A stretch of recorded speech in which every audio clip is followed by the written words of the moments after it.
Today, we're going to briefly talk about informational essays and synthesizing information, as informational essays are going to be the first essay you write for English 10 this year.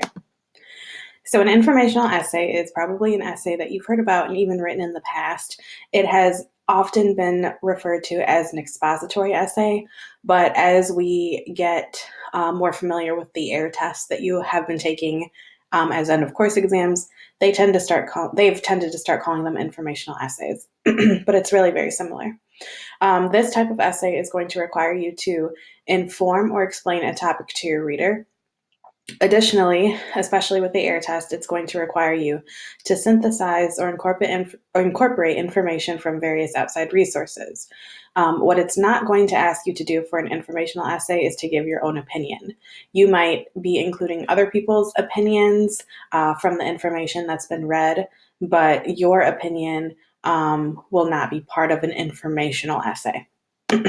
So, just like with most of the other essays that you've written in the past, an informational essay will be a 5-paragraph essay.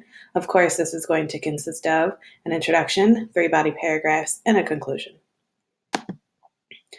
Your introduction is probably going to look very similar to what you've written in the past. You're going to have a hook. This, of course, is going to be the information you will use to get the reader's attention. In English 10, this may be an interesting quote, it may be an interesting statistic, it may be a bold statement that is made, but it may not be a rhetorical question. So you may not start your essay with, "How much do you know about owls?" or "Do you know anything about owls?"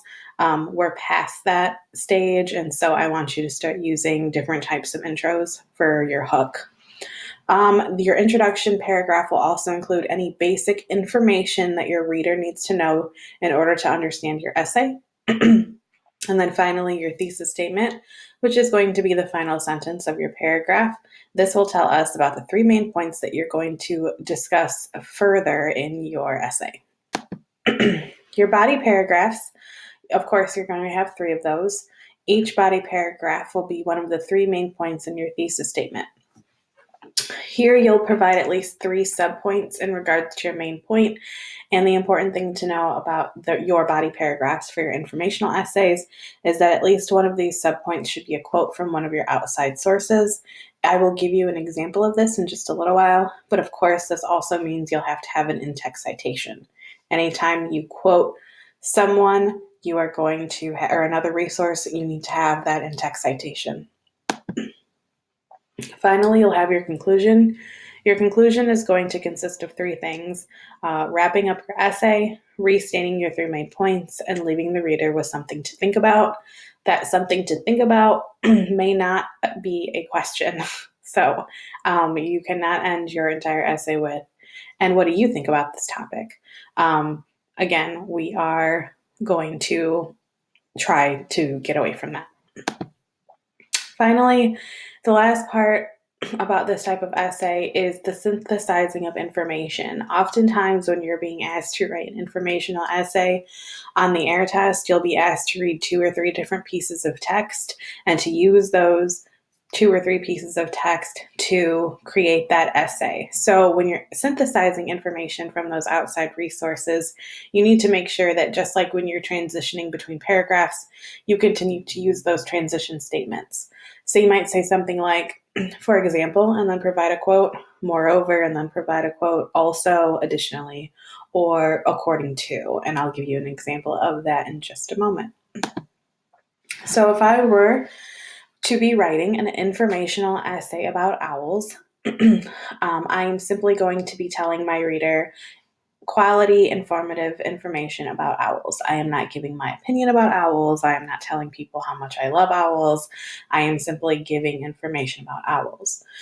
So I start my sentence or my paragraph with, "While many birds can be seen eating grains and seeds, this is not the case with owls. Owls only eat other animals."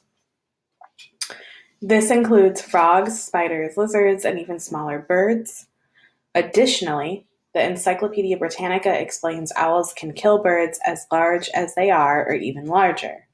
However, rodents are the most common prey for owls. The appetites of owls is part of what makes them such interesting animals. So if I take a better look at my paragraph, I have my introduction that explains that while most birds eat grains and seeds, the owls are a little bit different. Then I go into some information that I have about their appetites, talking about the fact that they eat frogs, spiders, lizards, and so on. Then this is where I synthesize my information from the Encyclopedia Britannica. I have my transition. Additionally, the Encyclopedia Britannica explains owls can kill birds as larger than they are. And then I have more information about birds and their eating habits. And then finally, I have my conclusion to wrap it up, talking about how their appetites is part of what makes them such interesting animals. As you can see, what I did not do is just plop a quote in without having an explanation of where it came from. Or why it's important. And the information that I did include is surrounded by other information that is relative to the paragraph. So it's all about the same sort of subtopic, which is the eating habits of owls. Okay, so this is going to end our presentation on informational essays and synthesizing information. We will continue discussing this topic in class, and have a great day.